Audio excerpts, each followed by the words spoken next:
Bonjour à tous, je vous retrouve aujourd'hui dans une nouvelle vidéo revue. Je vais vous parler de la dernière palette Huda Beauty, la Naughty Nude, qui est sortie le 1er novembre 2020. Donc j'ai acheté cette palette dès qu'elle est sortie sur le site de Sephora. Elle est toujours disponible pour le prix de 67 €. Cette palette correspond à 18 fards à paupières. Elle est exactement dans les mêmes formats que la Mercury Rétrograde, la New Nudes ou encore la Rose Gold. Voilà, donc c'est les grosses palettes de Huda, hein, très clairement. Donc elle se présente sous un emballage plastique comme ceci, donc comme les précédentes palettes de ce format là. Et à l'intérieur, donc vous avez la palette qui est comme ceci. Alors niveau packaging, personnellement je trouve que c'est le moins abouti de tous les packaging des grandes palettes. Voilà, ils ne sont pas cassés trop la tête, on va dire. Il y a juste écrit Naughty et puis News en transparence derrière et point barre. Voilà, il n'y a pas d'effet lumière, jeu avec le visage de Huda, rien du tout, pas comme sur les précédentes palettes.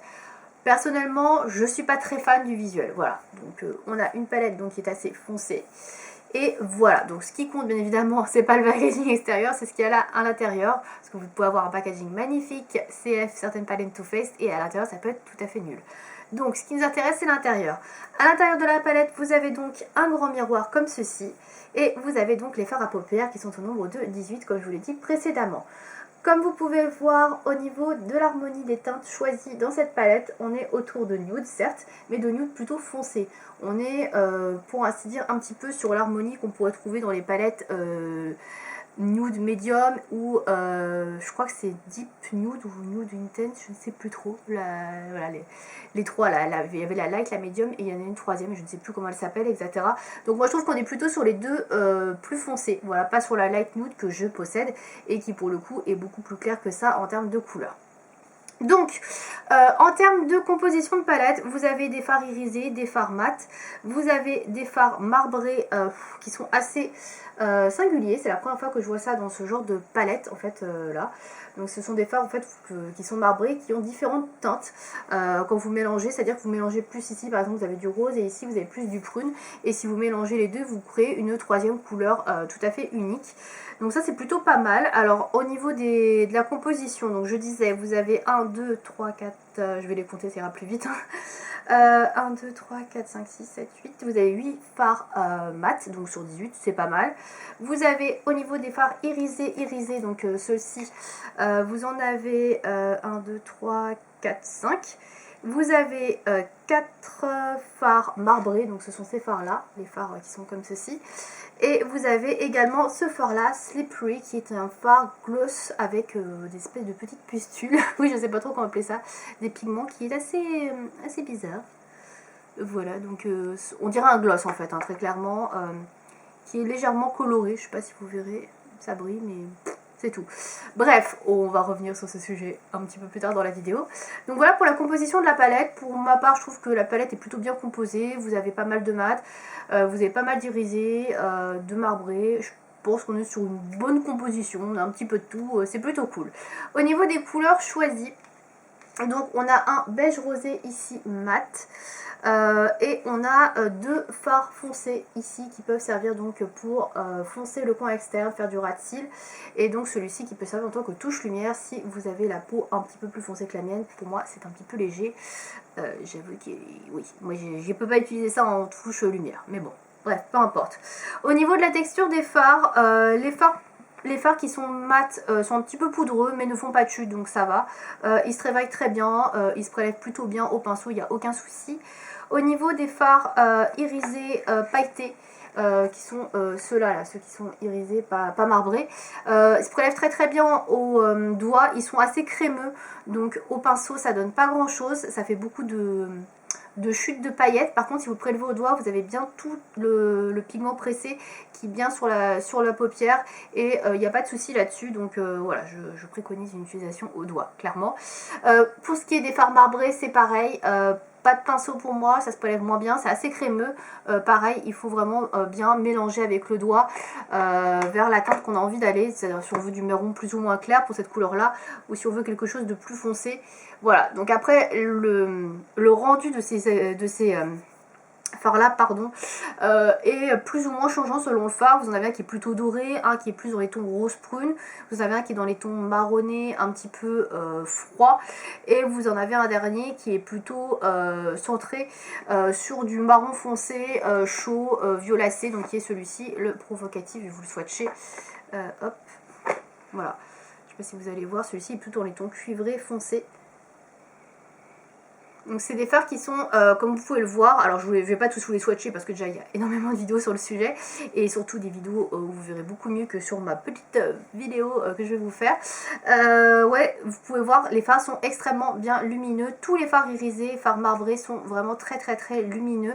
Ils capturent bien la lumière et ça vous fait tout de suite un regard bien plus lumineux que si vous n'aviez que du fard mat ou un autre fard irisé assez classique.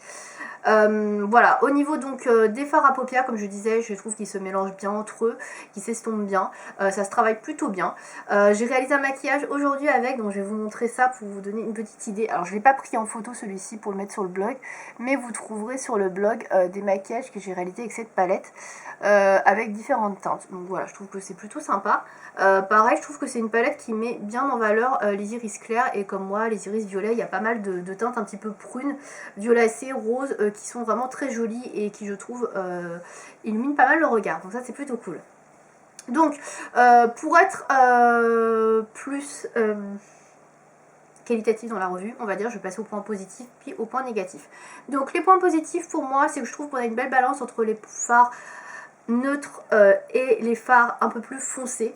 Je trouve qu'on a quand même pas mal de couleurs, c'est à dire que là on a des fards qui sont très foncés ici, mais vous avez pas mal de fards clairs, des fards de transition. Je trouve qu'on peut quand même bien construire son maquillage. Donc là, deux fards de transition pour moi, celui-ci on peut l'utiliser également fard de transition si vous avez la peau très claire, et vous avez des fards bien plus foncés ici, donc pour pouvoir un petit peu assombrir tout ça et créer un peu plus de profondeur dans votre maquillage. Donc ça, c'est plutôt cool. Vous avez pas mal de fards lumineux, donc ça c'est bien également pour apporter de la lumière sur la paupière. Je trouve qu'il y a tout ce qu'il faut vraiment pour bien se maquiller de A à Z. Alors, petit bémol après qu'on verra juste après, mais ça me concerne moi, pas spécialement tout le monde. Ensuite, autre point positif, comme je dis, on a une bonne balance entre fards mat et fards irisés. Je trouve que la présence de 8 fards mat sur une palette de 18, c'est pas mal du tout. On est un petit peu en dessous de la moyenne, certes, mais clairement, ça suffit largement. Après, il aurait peut-être fallu faire des variances entre certaines teintes, mais ça c'est pareil, on en viendra dans les points négatifs. Au niveau des fards irisés, je les trouve extrêmement bien. Ils sont tous hyper bien pigmentés, super lumineux, super jolis. Franchement, j'ai absolument rien à redire sur tous les fards irisés, que ce soit les fards marbrés ou les fards irisés comme ceux-ci classiques. Ils sont sublimes. Franchement, je les trouve tous magnifiques. C'est des fards qui sont hyper intéressants, ils ont une texture crémeuse, ils s'appliquent bien, vous avez bien les paillettes qui ressortent dans le maquillage, il n'y a pas trop de chute. Franchement, je les trouve vraiment très beaux. Donc là, au niveau de la paillette et de tout ce qui est irisé, etc., je trouve que les formules sont vraiment très bien réussies et qu'on a quelque chose de très intéressant. Autre point positif, les fards marbrés. Moi je connaissais pas ce genre de fard et c'est super intéressant, pareil, pour avoir une couleur plus ou moins originale à chaque fois. Là vous pouvez avoir un petit côté un peu plus rosé, ici un petit peu prune, mélanger les deux pour avoir quelque chose de violet un petit peu moyen et avoir une couleur plus claire. Enfin, je trouve ça super intéressant. Je vais vous montrer un petit peu, tiens d'ailleurs. Donc là j'ai swatché que le rose. Là juste à côté j'ai swatché la partie violette. Donc vous voyez les différences, c'est le même fard, hein. Là c'est la partie plus rose et là c'est la partie plus violette. Regardez-moi ces reflets déjà, des reflets bleutés, verts, c'est sublime. Et vous voyez il y a quand même une sacrée différence de couleur. Et là je vais mixer les deux ensemble pour vous montrer qu'on peut avoir encore une autre couleur. Hop, voilà, et ici vous avez une couleur intermédiaire, vous voyez, entre les deux. Donc qui est un peu plus foncé que ça, mais plus clair que ça. Donc c'est vachement intéressant, je trouve. Ça fait un mix très intéressant et ça fait une couleur un peu scarabée, je dirais. J'ai un vernis qui est comme ça que je trouve magnifique. Et franchement, ce fard, la Passion, magnifique. Très beau, franchement. Alors après, je pourrais vous faire la même chose avec ce fard là qui est aussi hyper intéressant, ou celui-ci, mais celui-là c'est vraiment le fard le plus flagrant, pardon, en termes de teinte. Il est somptueux, franchement je le trouve magnifique. Je n'irai pas jusqu'à dire que c'est mon fard préféré de la palette parce que j'aime beaucoup quand même le tantrique qui est ici, qui est doré, et ce duochrome également là, le Flower Power, mais très beau, franchement j'aime beaucoup. Donc voilà, je disais, pour en revenir, donc les fards qui ont été composés dans cette palette, Les irisés et les marbrés sont d'une excellente qualité. Ce sont des fards crémeux, hyper lumineux et franchement c'est un plaisir à utiliser, ils sont magnifiques. On va passer au point négatif maintenant. Alors point négatif, déjà le premier, je pense que beaucoup vont le souligner, c'est le Slippery. Cette espèce de fard gloss là qui est ici, qui... Ouais, je comprends pas l'utilité. Alors en fait c'est pour poser sur votre maquillage, vos fards à paupières, pour lui rendre un côté un petit peu mouillé. Sauf que bah, si vous utilisez les fards lumineux, irisés, pailletés de la palette, mettre ce fard là par dessus, je trouve que ça n'apporte absolument rien parce que vous avez déjà le côté lumineux, brillant du fard à paupières irisé. Pourquoi utiliser ça? Alors, si vous n'utilisez que des fards mat, ok, pourquoi pas, mais franchement, si vous avez cette palette entre les mains et que vous n'utilisez que des fards mat, je ne comprends pas. Parce que franchement, voilà, les fards irisés sont bien plus intéressants que les fards mat, mais bon, peu importe. Et là, d'accord, pour utiliser le Slippery. Sauf que le Slippery, qui est une sorte de gloss, bah, ça va faire bouger votre maquillage en fait. Même si vous avez une base en dessous, bah, la matière va un peu se déplacer, ça va faire un petit peu, comment dire, un creux de paupière, vous avez toute la matière qui est dedans, ça va pas être joli, ça va criser à mort. Donc voilà, le Slippery, moi personnellement je le nexterais. Voilà, je trouve que ça aurait pu peut-être être une bonne idée, mais non. Enfin, ça va pas avec le genre de palette, en fait, je sais pas. J'aime pas. Enfin, voilà, ça, pour moi, c'est un point négatif. Autre point négatif pour moi, la couleur la plus claire, Filthy, qui est rose pastel. À la limite, on a Hypnotic aussi, mais pour moi, c'est des couleurs trop claires.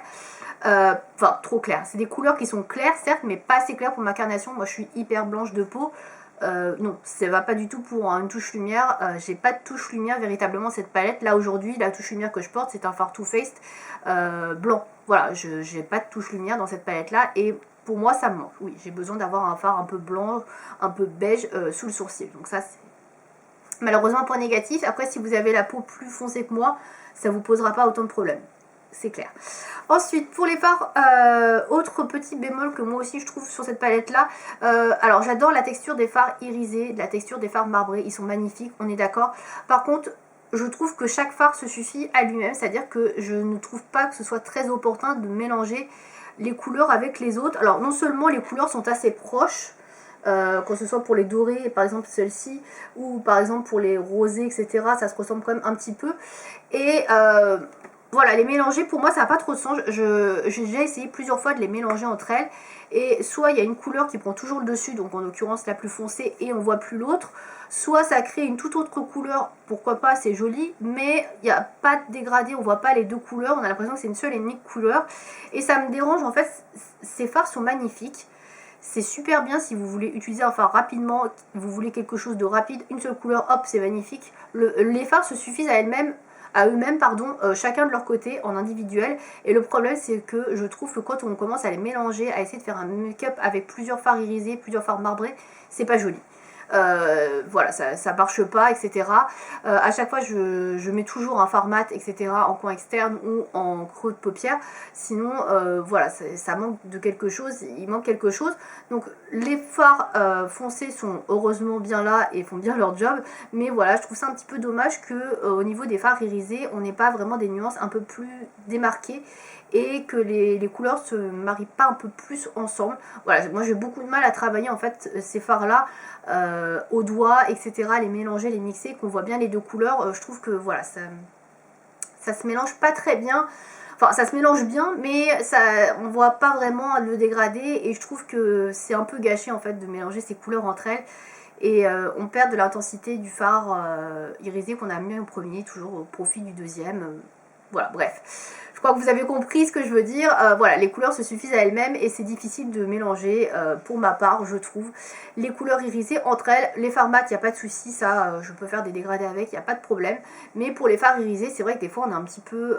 Enfin, moi, je suis un petit peu sur ma faim, en tout cas, et j'aimerais pouvoir avoir des couleurs qui se mixent un peu plus entre elles et créer quelque chose d'un peu plus original que d'avoir juste une seule couleur sur la paupière mobile. Voilà, ça me manque un petit peu, voilà, et j'avoue que j'ai pas trop la possibilité avec cette palette, et dès qu'on veut un petit peu travailler les fards, estomper, etc. avec le pinceau, on a les paillettes qui se mettent de partout, et ouais, c'est pas possible en fait d'estomper ces fards pailletés, etc. bien comme il faut, parce que au pinceau, ça fout de la paillette partout, franchement, et c'est pas terrible. Alors que si vous le mettez au doigt, vous y touchez plus, et il n'y a aucun problème, il n'y a pas de chute, voilà. c'est un petit peu limité, voilà. C'est une palette qui sera excellente très clairement si vous n'avez pas envie de vous prendre la tête, c'est-à-dire que vous ouvrez votre palette le matin, vous dites bon, j'ai pas le temps, je veux faire un maquillage à base du fard, je sais pas moi, Irresistible, le rose pop pop pop sur la paupière mobile, je fais vite fait mon creux de paupière avec Naughty, floc floc, et puis c'est bon quoi, c'est magnifique, il n'y a pas besoin de plus, mais voilà, c'est une palette qui est très bien, je pense, pour les filles qui sont pressées, qui n'ont pas envie de se prendre la tête. Si vous cherchez un beau fard magnifique, lumineux, qui attire le regard, vous en prenez un dans cette palette, vous faites votre maquillage rapidos avec et c'est bon, il n'y a besoin de rien de plus. Par contre, si vous êtes comme moi, que vous aimez bien faire un petit peu des dégradés, mélanger certaines couleurs, je trouve que ça s'y prête moins. Voilà, je reste un petit peu sur ma faim à ce sujet-là. Néanmoins, je trouve que c'est quand même une super belle palette. Je la préfère largement à la Mercury rétrograde qui pourtant était beaucoup plus, comment dire, variée au niveau des couleurs. Mais là, les couleurs sont toutes très bien en fait. Individuellement, à part le Slippery bien évidemment, elles sont toutes très très bien individuellement. Ces couleurs toutes très bien pigmentées, elles se travaillent toutes très bien. Et je trouve que voilà, la qualité est au rendez-vous tout simplement. Donc voilà, je recommande cette palette si vous aimez les nudes foncés, si vous aimez les textures irisées, lumineuses et si vous avez envie de tester ces magnifiques fards marbrés. Franchement, ils en valent le coup. Voilà, donc je pense que j'ai fait le tour à peu près sur la palette. Si vous avez des questions par rapport aux produits, n'hésitez pas à me demander ça dans les commentaires. Si vous aussi vous avez acheté cette palette, n'hésitez pas à me dire ce que vous en pensez, si vous trouvez qu'elle est juste magnifique ou si vous trouvez comme moi qu'il y a quelques limites, mais elle est quand même dans l'ensemble sublime. Voilà, n'hésitez pas à me dire ça dans les commentaires. J'espère que cette vidéo vous aura plu. Je vous dis à bientôt. Salut!